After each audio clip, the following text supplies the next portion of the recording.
abicirizo kwetorora ensiyona bacera omuceeka ngo bwa nyuma yo kutunga amakuru go kufa kwa Papa Francis owafa omu kasheshekera izoba. Papa Francis akatoranwa kuba papa omu mwaka gw'2013 kandi yaba yamara emyaka 12 omu bwebembezi kandi ogu yafeera ha myaka 88 y'obukuru. Papa Francis namanywa munonga habwo kubuza enjiri ya rukundo ya buri omwe hamwe n'enkwatanisa kandi abiri atari kushorora mu madini hamwe n'enganda. Papa Francis akatayeraho Uganda omu mwaka gw'2015 kandi akasiga yahasirira ekigwa ky'abajuruzi ba Uganda ekya Namugongo.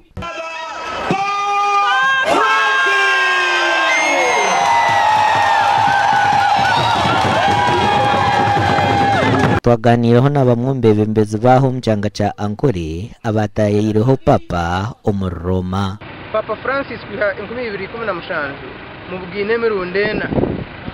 buri murundo gw'umubugine kunko mugamba ntarabanyita Francis nindgo mu Uganda ambuza atensi y'abajuruzi ergeta ensi y'abajuruzi ejo ergeta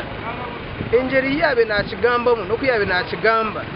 niyo yandetire nagira kuruga hati ninza gumana intambura nindiga buhwejo ninza na mugongo aha bwengeri yanyorekire okwa kuhereza ikintu cy'amani munonga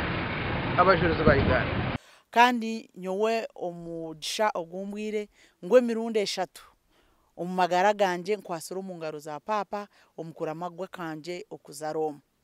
Papa abira ryo muntu acurire down to earth person ayetwire kandi ari kurwana ha muntu wa burijo kandi obe no mureba ari kutahamani okuhereza ari kwenda abantu bamushike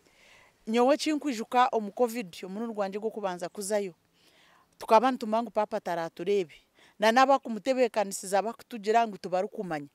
konka Papa akikiriza kandi kuyatahira mu kishenge kitwabeturumu yiyaho na mask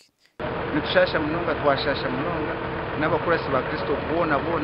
kandi tuhamya ngo kama yamwakira naza kumwakira je nanga yamwakireje aho kuba yafisha nkeme yaho abire nakora kurundu munongo mu Kereziya abire nakunda Ruhanga abire nakunda Jesus abire na ainobuntu emitwaziye eyo buntu tubire takagire ibyo mu bantu benji so nsa kumantumishikira ebirunje byakozire nempinda hinduka yabire na leta mu Kereziya ekaturici asane cyabuzuma kunga umbiru bice tuza kuzum Pasika bayibaja ngo Papa yargawe yakira nango yagira byaganiye nabo yahereza umukisa kunga atecyo busasi ati ngwe yata kingaraka rubazo rw'abakristo ni mpura twamire kandi muhame na muno n'abanyadini bari ahakasoza Yesu ntukimanya obutosha turiyabo kugenda konka kukikwika aha muntu okuba nomanya nango muntu inaka kwate no washasha munonga mwena niyenda kutera omuranga ntukimanye birungi byone byakozire eshare zabire natushabira enkwatanise yaresire okurwanira Kereziya kwatireho nangwa n'abantu bona babena yakirira mwena nimbatera omuranga kugira ngo tubase kubitoreza tubikore kugira ngo nabo hari abari buzima ko arebeke ngo warukurungi.